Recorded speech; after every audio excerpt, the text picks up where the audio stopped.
nos encontramos otra vez y en esta oportunidad para tratar el Salmo 73. Este Salmo es el primero del libro tercero de los Salmos.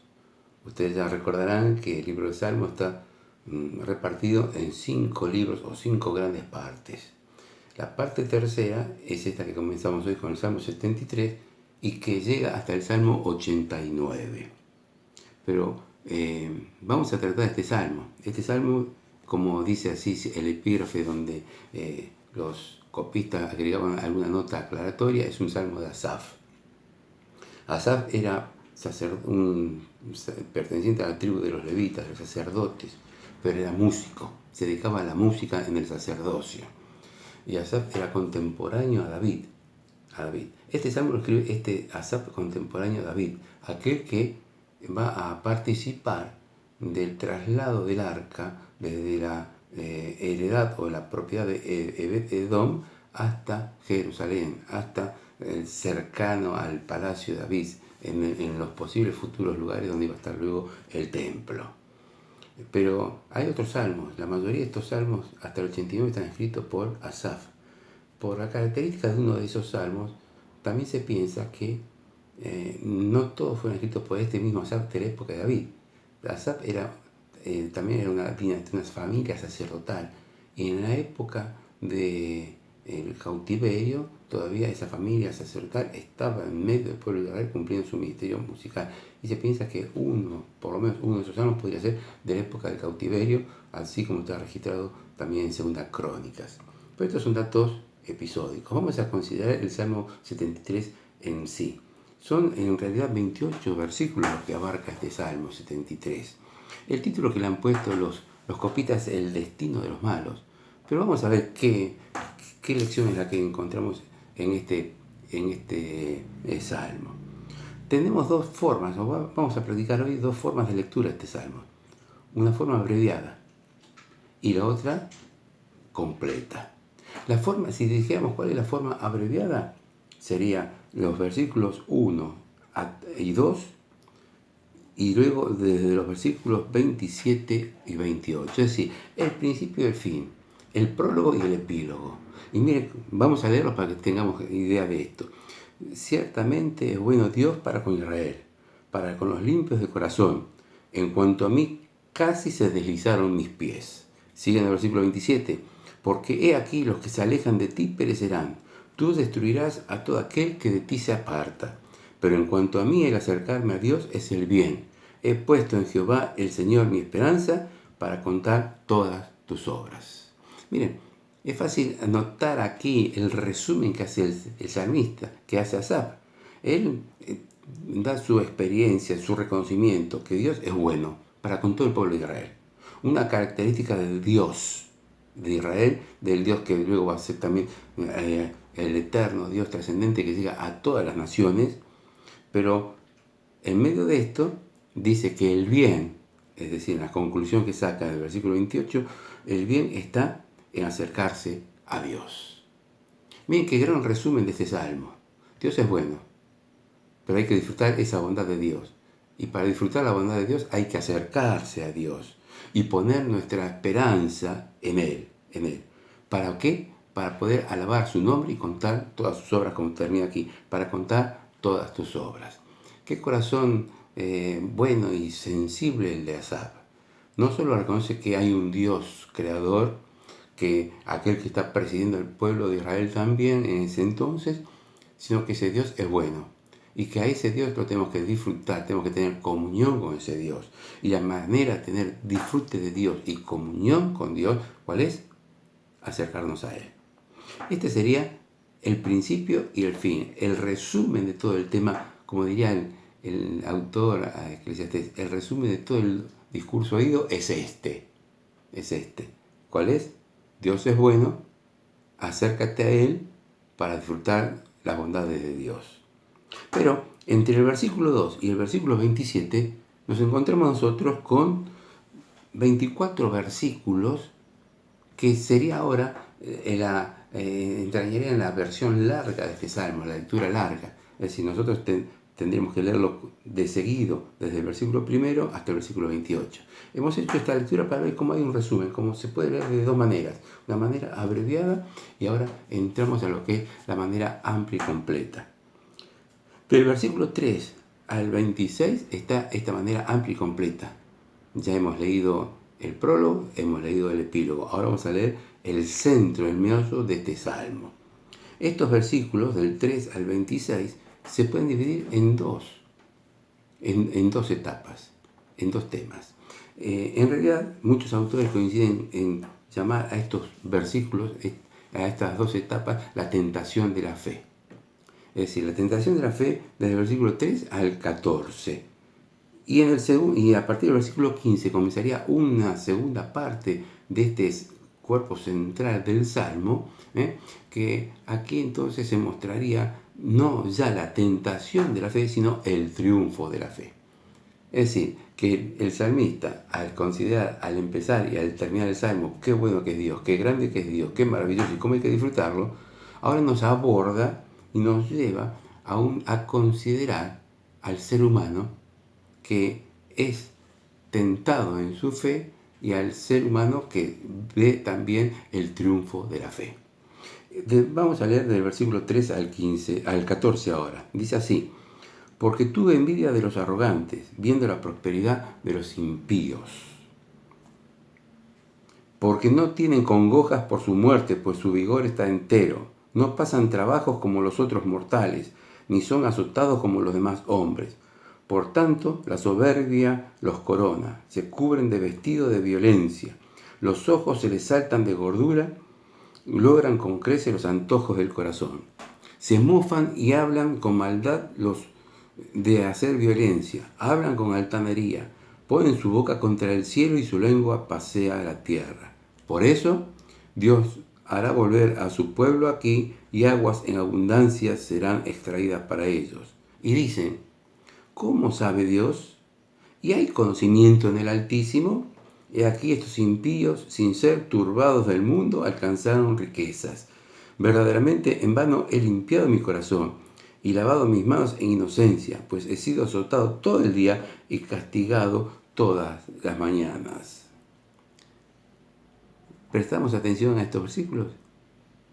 El salmista caracteriza aquí la condición del ser humano que está lejos de Dios, visto desde alguien que es un hijo de Dios. Caracteriza aquí lo que es el hombre fuera de Dios. Dice: envidia de los arrogantes. Él tuvo envidia de los arrogantes. Un hombre de Dios que estuvo a punto de deslizarse, cuando dice en el versículo 2, en cuanto a mí, casi se deslizaron mis pies. Él sabía lo que era Dios. Él sabía que era bueno. Él sabía que acercarse a Dios estaba el bien.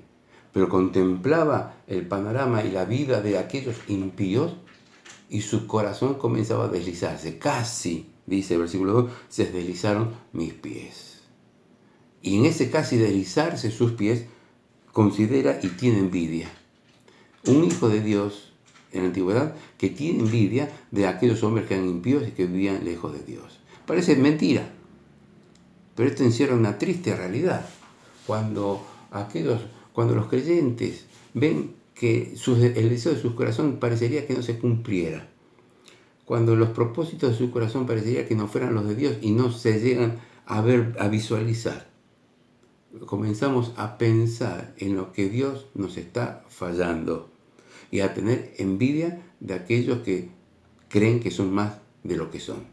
Son simples pecadores y no lo vemos como esto, lo vemos nosotros como triunfadores. Y Asaf parecería que en ese momento tuvo envidia de aquellos que engreídos en sí mismos tenían prosperidad. Él viendo la prosperidad de los impíos. ¿Por qué cae en este deslizar sus pies? Porque empieza a mirar y a contemplar lo que no tiene que ver. Empieza a mirar las riquezas del mundo. Empieza a mirar cómo el hombre prospera lejos de Dios. Y entonces se cuestiona: ¿será lícito esto? ¿Será lógico que el hombre lejos de Dios sea tan arrogante y prospere? No se acongoja por su muerte, no tiene respeto de la muerte. Parecen hombres fuertes, poderosos, trabajan, no pasan trabajos como los otros mortales. Claro, hoy día estamos acostumbrados a ver que el hombre disputa sus riquezas con otros, que trata el hombre de superarse y de imponerse sobre los demás. Y cuando lo logra, se cree superior. Cuando lo logra, se cree que es más poderoso que todos los demás. Y ni son azotados como los demás hombres, ni llegan a ser castigados. El hombre impío, el hombre arrogante, el hombre que no se acongoja, no tiene temor, no tiene respeto al encuentro con Dios de la muerte, que dice, no tiene temor, su vigor parecería entero, pero entonces dice acá versículo 6, por tanto la soberbia los corona, se cubren de vestido de violencia. Soberbia y violencia. Ese es el primer fin que obtiene el hombre aquí, el impío. Y esto es lo que está viendo un hombre de Dios, Asaf. Asaf comienza a dudar. Asaf comienza aquí con congoja ver la situación aplastante de los malos sobre los buenos. Y sin duda alguna se cuestionaría dónde está Dios. Pero sigue diciendo, se cubren de vestido de violencia, los ojos les saltan de gordura, logran con creces los antojos del corazón. El triunfo del hombre, el triunfo del ser humano. ¿Cuántas veces nosotros decimos, si yo tuviera todo esto, ¿por qué Dios no me lo da? ¿Por qué Dios no me lo da? Se mofan, hablan maldad, con violencia, hacen violencia, son altaneros, ponen su boca contra el cielo y su lengua pasea la tierra. Miren ustedes, su lengua pasea la tierra. ¿Qué expresión tan gráfica esto? Se creen tan poderosos que pueden dominar todo el mundo. Todo el mundo. Y recuerdan ustedes cuando en Babilonia estaba ya el rey Belsasar y el dedo de la mano, Mene, Tekel, Upharsin, contado ha sido hallado falto. Y esa noche pidieron su alma. O cuando aquel hombre en el Nuevo Testamento, el Señor cuenta cómo tenía todos los bienes asegurados. Gózate, ahora sí soy yo, el altanero, aquel que estoy tranquilo, seguro. Para algo trabajé, para algo me esforcé.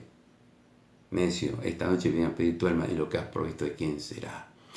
¿Cómo nos equivocamos nosotros como creyentes? A lo malo llamamos bueno. Al pecado nos identificamos y parecería que el pecado fuera una bendición de Dios. Y cuidado, no podemos pensar en esto. Todo lo que es pecado no es bendición de Dios. Roguemos por la misericordia de Dios cuando hay pecado. Roguemos para que Dios obre en los corazones y haya un reconocimiento de pecado delante de Él. Y aquellos que pecan se arrepientan para salvación.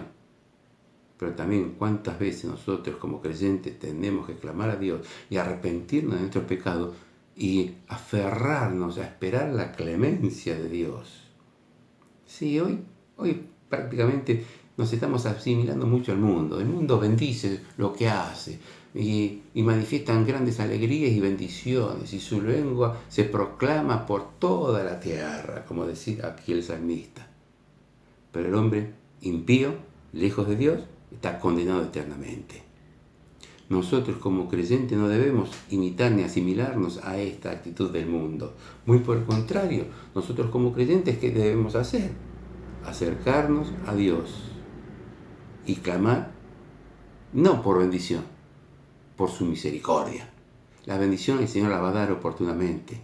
Si nosotros estamos mal, pensemos no en lo que Él nos tiene que dar, sino en lo que Dios nos tiene que perdonar. Y su misericordia es grande, maravillosa, y el Señor va a actuar cuando haya corazones arrepentidos y de reconocimiento de pecado. Saber que hemos pecado, que debemos volver a Dios, como el hijo pródigo. Padre, he pecado contra el cielo y contra ti. Ya no soy digno de ser llamado tu hijo. Hazme como uno de tus jornaleros. Qué importante que es esto, ¿eh? Debemos nosotros tratar de estar cerca en nuestros conceptos de las cosas de Dios. No envidiar a todo lo que es del mundo, no envidiar a todo aquello que viene del mal, porque Dios no lo bendecirá. Nos confundimos, pensamos que Dios bendice lo que proviene del mal. No, Dios puede alimentar con los cuervos, como dice la palabra, sí. Dios puede hacer que las piedras hablen, sí. Nosotros no. Nosotros tenemos que esperar la bendición de Dios que viene acompañada de su grande misericordia. Una bendición que no espera la misericordia de Dios, no es tal bendición de parte de Él. Pero sigue diciendo aquí la Escritura, por eso hará Dios volver a su pueblo y aguas en abundancia serán extraídas para ellos. Sobre este versículo hay ciertas ideas en cuanto a su explicación. Lo más natural que se puede observar aquí, porque se está refiriendo a los impíos, que esta es una metáfora que habla de la abundancia que tiene el hombre y que se jacta en los placeres humanos. Y Dios los hará permanecer en esa actitud, porque no hay arrepentimiento de corazón. Estoy pensando en este momento en la larga y breve y efectiva lista al mismo tiempo de la condición humana de Romanos capítulo 1. El hombre está en pecado. Y si el hombre impío está en pecado, nosotros no podemos bajo ningún punto de vista desear las bendiciones del impío, porque allí no está la misericordia de Dios. Sigue diciendo el salmista que estos hombres, estos impíos, dicen, no él, los impíos. ¿Cómo sabe Dios? ¿Y hay conocimiento en el Altísimo? Y el salmista exclama, he aquí estos impíos, sin ser turbados del mundo, alcanzaron riquezas. Verdaderamente en vano he limpiado mi corazón y lavado mis manos en inocencia, pues he sido azotado todo el día y castigado todas las mañanas. Contempla lo que es la bendición aparente que reciben los impíos. Y parecería que fuera algo contrastante con la derrota, con lo negativo, como que Dios no ha cumplido con el fiel, con el hombre de fe. Porque estos impíos cuestionan el conocimiento de Dios, cuestionan al Dios mismo, el conocimiento del Altísimo. Y Dios existe, y bueno, ya veremos. ¿Para qué? No, yo creo, yo sé, dice el hombre. Y entonces, el hombre que dice así, que aparentemente está triunfando, aquí en la duda y en la tentación de la fe de esta etapa, el fiel duda del Señor. Dice, para esto he hecho esto, para esto he sido verdaderamente limpiado mi corazón y lavado mis manos en inocencia. ¿Para qué? Y si dijera yo, dice ahora, después de ver esta tentación que tiene aquí la duda, la fe, la duda ante la fe, y ver el yo del hombre impío, ver que el hombre medita en su riqueza y el hombre de fe medita en su desgracia, viendo cómo el mal progresa, avanzamos entonces así a lo que es ahora la segunda parte de este salmo. Aquí en la primera vimos la prosperidad de los impíos, vimos la insolencia de los malos, la incredulidad de estos impíos también. Tres cosas que son devastadoras para el ser humano y que muchas veces hacen dudar al hombre de fe. La prosperidad, la insolencia y la incredulidad. ¿Y cómo esto avanza? ¿Y cómo esto prospera? ¿Y cómo no hay justicia? Esperemos. Y en esta segunda parte viene la respuesta ahora a todo este planteamiento de Asaf, del hombre de fe, de aquel que casi sus pies se deslizan hacia el mal porque se veía acongojado, porque veía la prosperidad en el mundo y no en los que estaban con Dios. Por eso dice ahora a partir del versículo 15, de la segunda parte de este gran paréntesis del Salmo, esta segunda parte que nos trata a nosotros sobre el triunfo de la fe. Dice, si dijera yo, hablaré como ellos, he aquí a la generación de tus hijos engañaría. Cuando pensé para saber esto, fue duro trabajo para mí hasta que entrando en el santuario de Dios comprendí el fin de ellos. Si dijera yo hablaré como ellos. Si dijera yo hablaré como ellos. Dice, fue duro trabajo para mí. Le costaba tener que reconocer que a lo mejor identificándose con el mundo iba a tener triunfo, iba a tener prosperidad, iba a ser bendecido. Le costaba esto, pero estaba en la tentación de esa fe. Y entonces ahora cambia su visión, porque dice, hasta que entrando en el santuario de Dios comprendí el fin de ellos. Miren ustedes, en este brevísimo versículo del 17 hay dos grandes lecciones. El fin de los impíos tienen un fin, que no es el fin de los no impíos, que no es el fin de los creyentes. Tiene un fin terrible. Comprendí el fin de ellos. Tuvo que comprender que todo esto que es el progreso del mundo, la prosperidad del mundo, la riqueza del mundo, la bendición del mundo, no están acompañadas con la misericordia de Dios, porque el mundo que prospera y crece lejos de Dios tendrá que enfrentarse no a su misericordia, sino a la justicia y el juicio eterno de Dios. Pero ¿cuándo llega a esta conclusión? ¿Cuándo puede comprender esto? Cuando dice, hasta que entrando en el santuario de Dios, comprendí. ¿Nos damos cuenta qué importante que es estar en el santuario de Dios? Nosotros somos el santuario de Dios, el templo de Dios. El Espíritu Santo de Dios está en nosotros, somos templo del Espíritu Santo de Dios. Cuando nos reunimos como iglesia, allí está presente el Señor a través de su Espíritu. Estamos en el santuario de Dios. Por eso qué importante que es tener relación personal con el Señor de manera individual, pero también de manera congregacional. No vengamos a las reuniones para pedir la bendición de Dios. Vengamos a las reuniones y entremos en nuestras casas en comunión con el Señor, no para pedir su bendición, sino para que esa bendición esté tomada de la mano de su misericordia, porque no merecemos nada. Y por su gracia fuimos salvos y perdonados de nuestros pecados. Y por su gracia, las bendiciones que nos llegan acompañadas de su misericordia. Hay una expresión del salmista que dice, a no ser por Jehová. Y nosotros diríamos, si no fuera por la misericordia de Dios, ¿qué sería de nosotros? ¿Qué sería de nosotros si no fuera por su grande amor y su misericordia? Y miren ustedes, aquí las bendiciones pasan a un segundo término.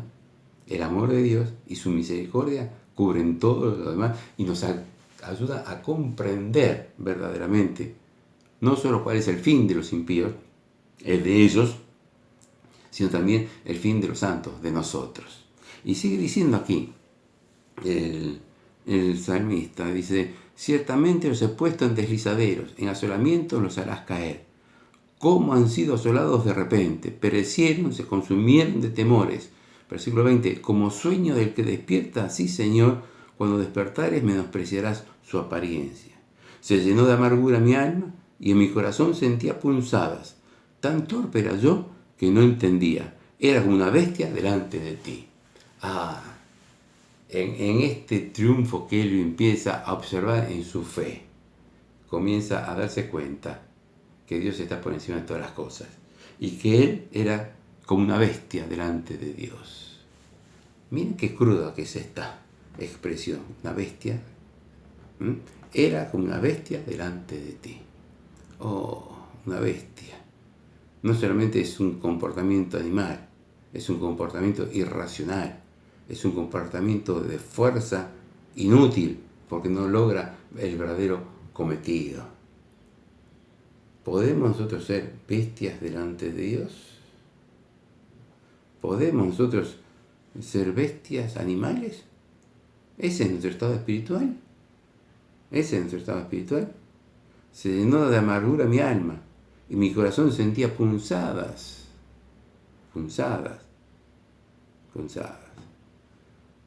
Como el sueño que despierta, cuando despertáis menospreciarás su apariencia. Él sabe ahora que esa prosperidad de los impíos tiene un fin. Ve acá el fin de los impíos y también ve que él hasta ahora se estaba comportando como un impío, como alguien que tiene que es bestial delante de Dios. Esto es ser lleno del Espíritu Santo de Dios. Esto es andar en el Espíritu. Pablo nos dice allí en Gálatas, si vivimos por el Espíritu, andemos también por el Espíritu. No como de manera bestial, no con nuestras fuerzas, sino dejando que Dios obre en nuestros corazones y que nuestra vida sea verdaderamente una vida de comunión con Él y de vida de fe, porque ya hemos experimentado lo del salmista, hasta que entrando en el santuario de Dios comprendí cuál era el fin de los impíos, pero también comprendió cuál era su fin. Tenía que cambiar su vida espiritual. Tenía que cambiar su vida espiritual. ¿Cuántas veces nuestra lengua muestra lo que hay en nuestro corazón? Es una manera bestial de ser como hijos de Dios. Sí, somos hijos de Dios, pero tenemos un comportamiento bestial. Tengamos cuidado. Nos estamos identificando mucho con el mundo. Ya no hay tanta distinción entre los que son del mundo y los que no son del mundo. No es que tenemos que vivir una vida de piadosa e irónicamente creer en todo lo que tenemos espiritualmente, pero como si fuéramos los mejores del mundo y que nada nos puede condenar y que nadie podrá ser mejor que nosotros. No, somos miserables pecadores, arrepentidos, y por la misericordia de Dios fuimos salvos, hechos hijos de Dios, parte de la iglesia de Cristo. No vivamos bestialmente como cristianos bestiales. ¿Hemos pensado en esto? ¿Un pueblo de Dios bestial? ¿Podremos estar llegando a ese estado de vida? ¿Estamos lejos del santuario? ¿Estamos deseando las cosas del mundo? ¿Estamos en esta actitud de vida? Qué triste que es que nuestra situación de vida sea esta. Qué triste es que la suma de nuestras situaciones haga un pueblo de Dios que ya no es efectivo, no es sal que sale, ni luz que ilumina. Sigue diciendo luego acá el versículo también: con todo yo siempre estuve contigo, me tomaste de la mano derecha, me has guiado según tu consejo y después me recibirás en gloria. Miren, aquí hace un reconocimiento de culpa y al mismo tiempo de la lucha que tuvo, que casi desliza, que deseaba las cosas del mundo, hasta que entrando en el santuario de Dios se da cuenta que a pesar de todo esto estuvo luchando y que con todo, dice acá, entonces, con todo estuvo ahí cerca de Dios. Con todo yo siempre estuve contigo y me tomaste de la mano derecha.